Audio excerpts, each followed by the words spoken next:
Okay, well, this is such a treat. We are live in Las Vegas at the Mandalay Bay Pool, joined by Steven Jackson. He's the 18th all-time in NFL rushing yards, Rams all-time leading rusher, 3-time Pro Bowl selection, 8 straight seasons with over 1,000 rushing yards, a part of the 10,000 yards rushing club, yada, yada, yada. You're also funny and got a great personality. We've met you for 10 minutes and we're already in love. Steven, thanks for joining us. Thank you. How you guys doing? We're good. The heat's not getting to you guys, is it? Heat is getting to me right now. I'm sweating so bad I'm going to sit like this so you can't see the sweat stains. I don't think that's all that's getting to Yannis. He had a large daiquiri before this. You made me have that daiquiri. Yeah, I just had a spring break Cancun daiquiri. So, yeah. But you're used to probably meeting drunk people because they come to Vegas. Yeah, but when you say spring break and it's fall, it's kind of off-putting, but I'll give you that. Okay. Is it fall yet? Is it technically? I think it's still summer. Technically, so we both have to take a shot. We both have to take a shot. Where now we came unprepared. Guys? No, Steven, we were just asking you about that. When you live here, it must be annoying people coming in all the time, trying to hit you up, go on the strip. What's it like living in Las Vegas? You know, my first 2 years in the NFL, I wanted to be the greatest host, right? Yeah, the veterans come in town, I want to show them everything. Then, then year 2, year 3, you learn to kind of start fibbing. No, I'm not in town, right? And then about year 4 or 5, you just flat out lie. You're like, no, I'm in LA.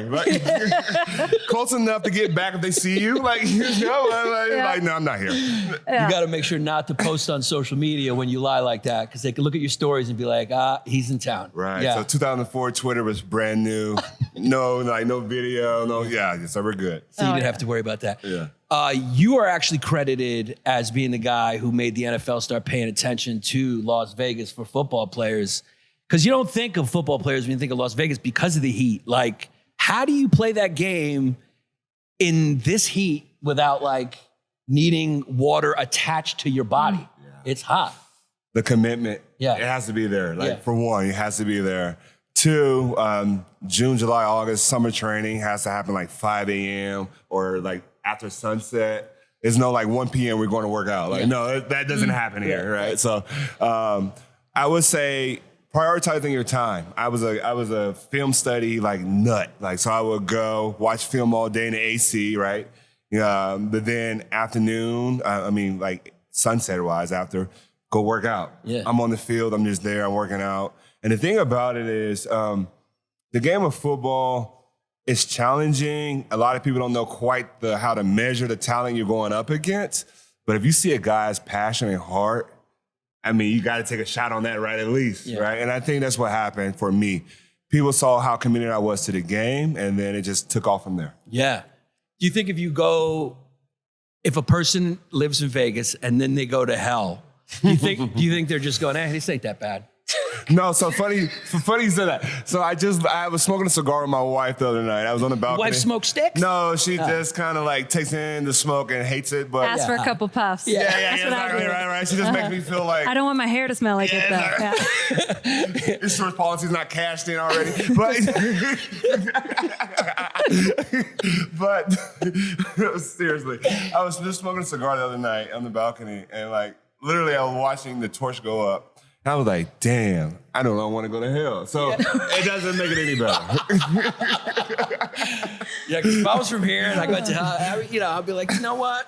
This ain't so bad, dude. What is this, 106? That's like August in Vegas. This is nothing. Oh, my God. What is the best month here?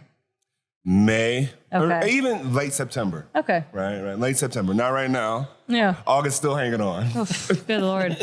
Okay, so that is true what Yannis said, that you did put the Vegas area on the map for scouters at the college level too. You went to Oregon State. Yes. And we were just talking, it was the Pac-10 then. Now it's obviously the Pac-12. There's so much talk about realignment and what the other conferences are going to do with the departure of Texas and OU from the Big 12. And teams like the Oregons, the UCLAs, the USCs, and no offense, but the big ticket names in the Pac-12 are trying to schedule games that can keep their ratings high from a television perspective. Yannis, we were talking about that a couple weeks ago. I know you're on the board with Oregon State. What do you guys talk about that would be the best, most advantageous thing for the Pac-12 to stay as relevant as they can? I think it's important. I just use my example, for instance, early 2000s, my primetime games were either late night, Yeah. East Coast was already asleep, or they're like Thursday, trying to get like a pop game on a Thursday night. Yeah. And that just wasn't turning over. The eyeballs wasn't there. So I think it's really smart that the Pac-12 is going in the direction of trying to have an alliance with the Big Ten and the ACC. The conversation that we're having is making sure that even the smaller schools in those conferences still get the notoriety, right? So USC, UCLA, Ohio State, those schools, Clemson, those schools will get the attention. Yeah. Deservingly. But the smaller schools, Oregon State, Washington State, those kind of schools, it's important that you still get marquee matchups so you can recruit other kids like myself. For sure. You might get picked over and not get recruited for whatever reason, but you can still go in those conferences and know that you have a big game on the schedule. And if you win your division, you still have a big game at the end of the year. Why is it important for you to still serve on the board? Why do college athletics still stay in your daily life now? I think with college athletics, I think it's honestly, the athletes still care about the sport. For right? sure. I'm not going to say the professional don't, but it's Yeah. a difference. So collegiately, I want to see those young people be able to do what they love, and even if it runs out after 4 years, they maximize that. Mm-hmm. I think a lot of times as you get older and you progress through life, we as adults, we look back and like, I wish I did this, I wish I did that. So me being a board member, just making sure that those young people get to maximize whatever exposure they have then. And not have to look back like, damn, I wish. That's really special because we talk to so many athletes on this show and of every sport. And I always usually ask that is, even though you had all this professional success, I bet you didn't love playing on a team as much as you did in college. Is that true for you? That is true. Yeah, it's all the time. I mean, Thursday night, right? Like right now, well, I shouldn't say that. No. But end of the week, right? Yeah. It's like something about it, like you calling your friends, like, yo, what we doing tonight? Right. And a college town like Corvallis, Oregon, you can't duplicate that. And it allows you to grow up and mature, but you have the fun and be a youth. But at the same time, you have the privacy that most people don't have now. It's just not there. Yeah. But the good thing about the pros back then is you get the money. Oh, yeah. Yeah, that money comes in, that check Back comes then, are you seeing the numbers now? The numbers now are great, but I mean, I saw what his contract was. Not bad. Yeah, Not this bad. guy loves himself some Wikipedia. Yeah, I love Wikipedia and see what the numbers are. What do you feel about college players now finally being able to get a bag of their own? I love it. I'm an advocate for it. I just hope that the kids are smart enough to do a few things. One, be disciplined in setting a day schedule, right? You got to maximize your opportunities. You got to still be committed to the school, get your education. Still got to be committed to the sport that you're in, because that's why we are paying attention. But lastly, when you get the bag, it's taking care of it and growing it. So it's like when I talk to young people and explain to them, my theory on it is, it's coming in, your raw talent. How do you get better? You got to study film, you got to know the plays, you got to do all these things. So when you start getting the bag, you got to take care of the bag. So it's a responsibility with it. Yeah. So hopefully these young people are getting it. And the more they become, I think, more in the market and where they're making a dollar is harder than what it really is, the more they're actually, value it. Right. Yeah. So you got to know what to do with the money. And at that age, the chances that you're going to invest it, you got to be taught to do that, because I know if I got that money when I'm 17, 18. Yeah. Oh yeah, I'm going on a date. Yeah. Sure. Yeah. Oh, I'm absolutely. not investing in companies that have a huge upside. First two things I'm doing, I'm going on a date, I'm going to fill up the tank. You know what I'm saying? You got to roll, baby. Yeah. I'm going straight to the car dealership. Dude, they won't need to. They'll get car deals with these dealerships. They I mean, will. the opportunities are endless. But then you see someone like Graham Mertz, the Wisconsin quarterback. He had a whole scheme, a logo. You would have thought he's Tom Brady. Horrible week one. So I think what it does is it teaches you, okay, you want all this, best players. Only the top tier guys are going to get money. I have a story. I don't know how long we have. We got all the time. All the time you I have want. a story about that. So my sophomore year in college, I tried to do a party promotion thing, right? Okay. Bought out a ballroom, $1,200. Me and a roommate, we split it, $600. But our rent was $600 a month. So splitting that $300, I normally split that $300 and have to, stretch it over the month. Go all in on a party, first business venture, our game gets flexed. This is when TBS Sports is trying to do college football, right? Yeah, yep. So our game goes from 11 o'clock or 12 o'clock kickoff to a 7 p.m. kickoff. The ballroom's not flexible, and we lose. Oh. Oh, I say, yeah, I'm depending on my legs. Yeah. But I mean, that's growth, that's learning. Yeah. So these young people will have to take those L's and have to learn from those L's, as you cited the Wisconsin quarterback. But at the same time, there's going to be some young people that it's inevitable. Their talent is going to take them to the next level. So I would prefer them to make their mistakes now before they get that big bag. Yeah. And then you screw it, and then we're on 30 for 30. Yeah. Now you got your big bag, or your first Len bag, Dykstra, I guess. go, where's my money? 2004, drafted 24th overall by the Rams, the first running back off the board, which is crazy. That was the 24th pick, the first running back off the board. And such a great draft class, obviously. You were just telling us, you go to the Rams, you go to St. Louis, and who do you see in the weight room who you thought was going to be QB1? Yeah. So for people that don't know, when the first rounder particularly gets flown out, then like next minute you're selected. So I get to St. Louis the next day. We're getting ready to do a huge press conference. Kurt Warner's on the treadmill. I'm like, holy crap! And obviously you know who that is. Go shake his hand. He's on the treadmill. He's walking, right? I'm shaking his hand, kind of thing. I'm like, I can't wait to practice. Blah blah blah blah. Fanboy kind of thing. And he's like, well, I just got word that I'm going to New York. I'm like, wait, what? Just got traded. He's going to, be the mentor and back up Eli Manning, the first pick in that draft. So I'm like, whoa. So this thing in the NFL is a true business, right? So like the guy you think your teammate's not your teammate, I have a huge learning curve. Yeah, that's where you learn it's a business. Yeah. You came in, obviously, behind Marshall Faulk, but he was towards the end of his career. That year you didn't play, he played. Did he mentor you the way old quarterbacks mentor young quarterbacks, or was it more competitive? Well, I mean, it depends on the quarterback, Yeah. right? Are you talking about Brett Favre, Aaron Rodgers, or what are you talking about? Was Marshall Faulk nice to you? That's my question. Did he take you in? As a man that appreciates, poignancy, I appreciate the directness. I'll just be direct. Was he nice to you? No. To start. Wow. Yes. Yeah. He was very nice.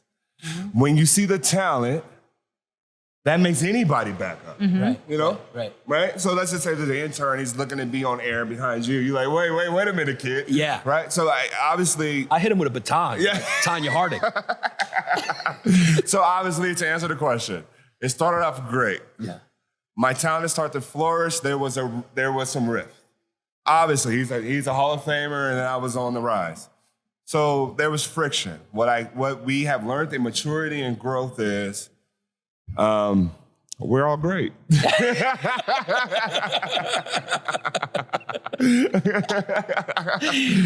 You were a physical running back. Yeah.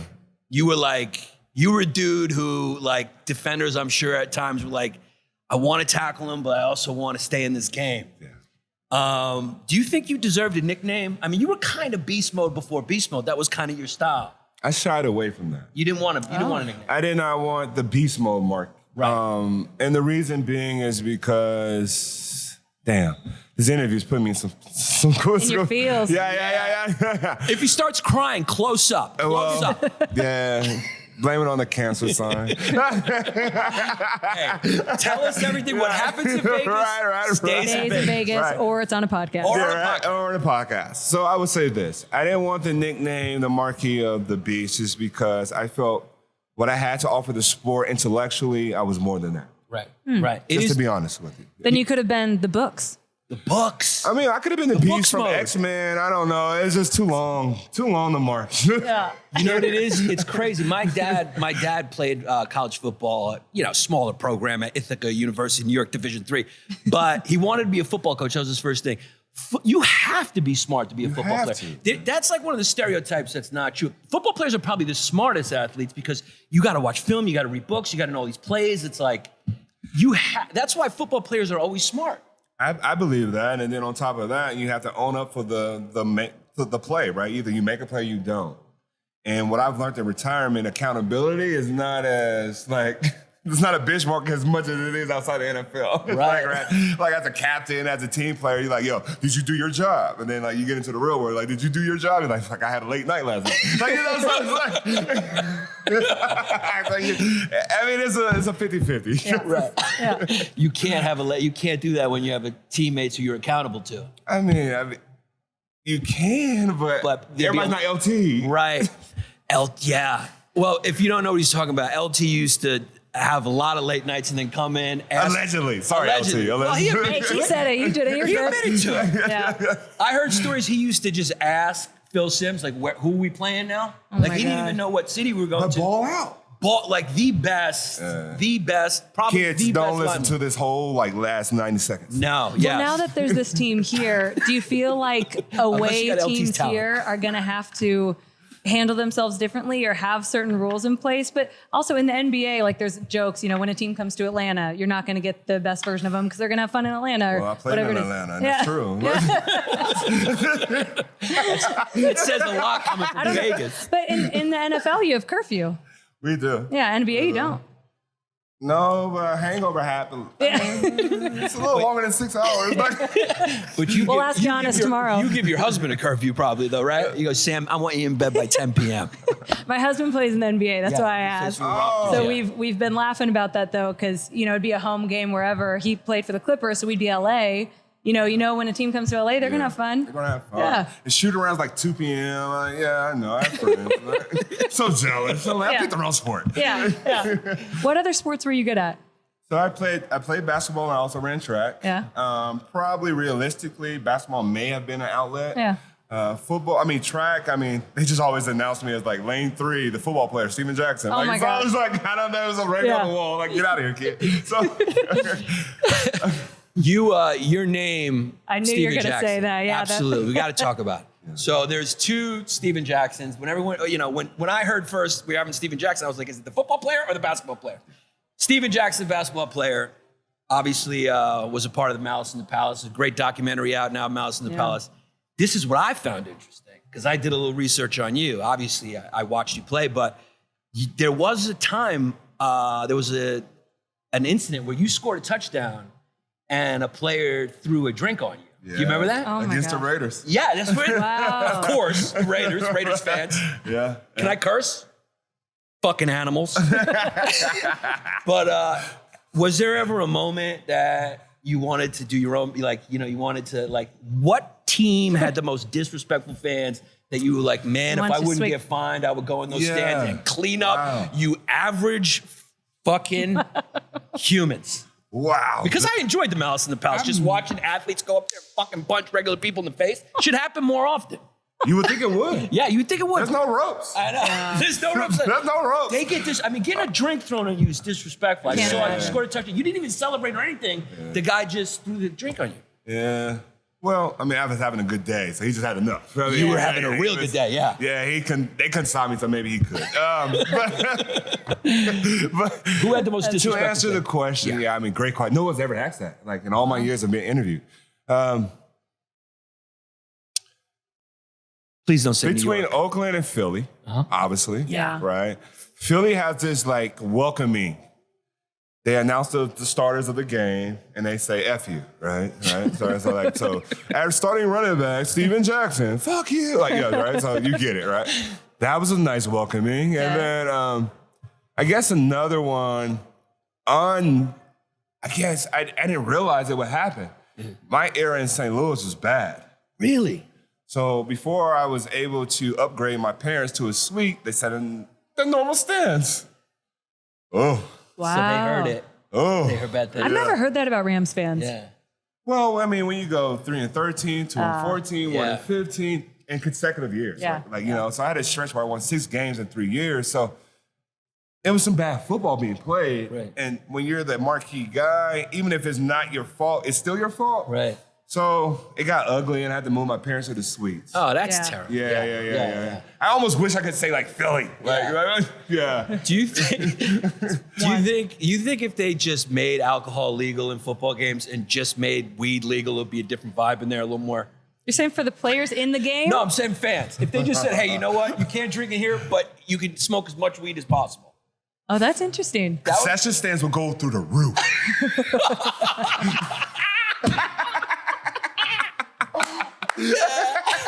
I'd just buy and I'd resell it. Hey, you might be onto something. Because it would be different if you have a 2-14 season. People would just be giggling and be like, hey, it's all right, man. Yeah, right. They're like, he almost made a tackle. Yeah, Wow, football fans can be. man. That is something to think about. That is Oregon. Yeah. Yeah. That could be the first one. Yeah. So are you saying St. Louis #1 most disrespectful? Philly? No, I wouldn't say St. Louis is the most disrespectful. It was my own personal experience. Yeah. That was rough to have your parents disrespected. Yeah. As far as a on the road opponent, it's between Oakland or Philly. Oakland, Philly. Yeah. That's expected. It is. Animals in Philly. Probably why it wasn't caught off guard, right? When it happened. Right. Okay. We are in Oakland. Yeah. You were just talking about your parents coming to games, and I know your family's so important to you. You've brought them up a couple times since we've been here. That's so cool. Your dreadlocks that we picture you playing in, you had said that they had some significance towards your family. What was that significance? So I started growing my locks out in high school, and obviously I knew I was talented enough to go to at least to college football. So I wanted to take my family on a journey. Yeah. And bonding my hair, it was more like me taking them on this next ride. Yeah. And the ride continued to happen in the NFL, but that's actually why I started growing my hair. That's cool. It was the bond of me and us as a family being so close knit. I was the first of the family to go off to college, so it was like I'm on my own journey, so let me bring you along significantly. I like that story. Yeah. And your family now is everyone in Vegas now, and I know your son has a football game tonight. He's a freshman in high school. That's crazy. He is. Wide receiver, DB. No interest in playing running back, Yeah. and I'm not surprised, but, pretty big guy. So we were also talking about that. He's a freshman. He's already 5'10", 180. So I'm like, I don't know, kid. Reconsider. Somebody might want to put that linebacker soon, but yeah. But seriously, you said you didn't have him play football until now, his freshman year of high school. That's really rare, especially for the son of an NFL player. Why do you make that decision? Because now you see people having a different approach to youth sports. Yeah, so on my own Instagram, I do a little series called Legends. I highlight different players that I respected growing up. And the more I start digging into my favorite players of the past, the more I realize that, like Curtis Martin, Jerome Bettis, Michael Strahan, some of these guys didn't play football until they were high schoolers. And they're not only did they play long careers, but they're Hall of Famers. So getting the reps at 8 or 9 years old didn't make sense. And I was that kid that did play since I was 7, right? Yeah. So I had that experience, and seeing the difference in the sport is more violent. Guys are bigger, stronger, faster. So I said, hey, if there's a curve in learning the sport, I believe in myself to get them ready for that. Yeah. Wow. So you did it for safety reasons. I did. I did. Yeah. And You not ever burning out. Burning out. Yeah, You don't wanna burn out on in the football court. early. Yeah, exactly. You ever think about telling him to maybe just become a kicker? No, I told him to really pursue backup quarterback. He's got a good job. Sit on the sidelines and root. Long career. Long careers. They do. Yo, Backup quarterbacks, kickers. There are some backup quarterbacks play like 15, 16 years. Yeah. Some kids will never know their name. Yeah. They don't care. And they have a great life. Yeah. Yeah. They don't get hurt. They collect their check. No. Good life. Scout team quarterback, hand the ball off to the running back. Okay, speaking of running backs this year, there's so many good ones. Derrick Henry seems to be the front runner to have another 2,000-yard season, potentially break NFL rushing records with the 17th game now. Is he the gold standard in the 2021 season, or who's a running back you maybe like more than him? As a big back and a runner, obviously people would assume there's an affinity there. And it is. I love his game. I admire everything he's done. And even to see his build-up, because early in his career, he didn't start off too hot. But progressively, he's gotten really hot. And he's probably is the best running back in the league. But I will be lying to you because I did come in under the greatest show on turf and under Mike Mertz. I believe a running back should be able to do everything on the football field, right? So me being a bigger guy coming in to, relieve Marshall Faulk, there was not no catching out the backfield, right? Yeah. You got to do it. So I have a tremendous respect for that craft and that ability to do so. So I love Henry, but you go but what? I'm a fan of several running backs. Okay. So it's not just one. I love Dalvin Cook. I love Alvin Kamara. There's a number of guys that I enjoy their game. Who would I consider the best is hard. I'm just really hard on the position. And obviously, I played it for so long. I believe in longevity. I believe in being consistent and all those things. And being able to catch the ball. And then be able to catch I'm the reading ball. between the lines. Yeah. So a lot of these guys can't catch a ball. I'm about to say fuck no, but no. I set the precedent with the fucks. Don't worry about it. Like, can you explain to the layman, like, why is that so hard at that position? Because it doesn't seem like a viewer, and NFL fans, they watch games like, oh, catch the ball. Yeah. Like, why is that hard? I really think because the guy that's typically carrying the football is, one, he has hands of stone, but he has really nifty feet, and he can get out of tight spaces. I get it. So that's what he's always thinking about, emphasizing. You're thinking down. You're thinking down. You're thinking just be elusive, and you get careless with the ball. Yep. So that's why it typically happens. No excuse. Because I come from the era that's everybody's paycheck, right? Yeah. You fumble the ball, now there's another possession for the other team. We're more than likely going to lose. So I don't have a lot of sympathy for fumblers, and I don't have a lot of sympathy for people that can't catch the ball. I'm not saying that again about Henry. What I'm saying is I have a respect for guys that could do everything. Speaking of fumbles, Ezekiel Elliott I'm just glad your son's not a running back because you'd be hard on him. Oh, I'm hard on him already. Yeah. He's a receiver. Right? I'm like, what do you mean you can't catch the ball over like inbounds? Then he'll be great when he becomes a running back by his senior year. Catching out of back. He's gonna definitely become a running back. It's possible, yeah. If you were to pick a team to join this year who you really like the quarterback and you like the offensive line, what's a team you'd want to insert yourself in right now? I want to play for the Rams. I want to play for McVay. I want to see what my talents would do in his offense. I would like to see what SoFi Stadium's like from the ground level. And I just really believe in what they have built over the last couple of years. And crazy enough, I would like to compete against Aaron Donald in practice every day. What? Right? I'm that kind of competitor. Like that's what I enjoy. I think the two of us going against each other, especially when I was at the height of my career, I think we will only make each other better. Yeah. Was that what made you great, was your competitiveness? Because obviously you got the talent, you got the toughness, you got the strength, but your first year in Oregon, not huge numbers. First year in the league, not great numbers, but then you just come out of nowhere. Yeah. That's what it seems like, but it's competitiveness and putting in the work, right? It is. Anytime someone presents a challenge or say I can't do anything, I'm all in on proving that person or that situation wrong. And I think for so long, it worked out for me health-wise, but St. Louis, it wasn't good. Just honest God's truth. But I didn't want to leave that because I just felt like I wanted to be around when the turn happened. I like that. Yeah. Loyalty. Yeah. When are you getting in the Hall of Fame? Enough with the bullshit. When are they going to... You're a Hall of Fame candidate. Yep. When's it happening? And are you... You know you should be in the Hall of Fame, right? My mom says so. My mom told me I should be a model. Gerber, son. No, we got some crazy stats we were looking at earlier, right? Like there's only a couple of running backs ahead of you who've gotten in the Hall. And you're 18th all-time rushing, so you're right there in that sweet spot. Yeah.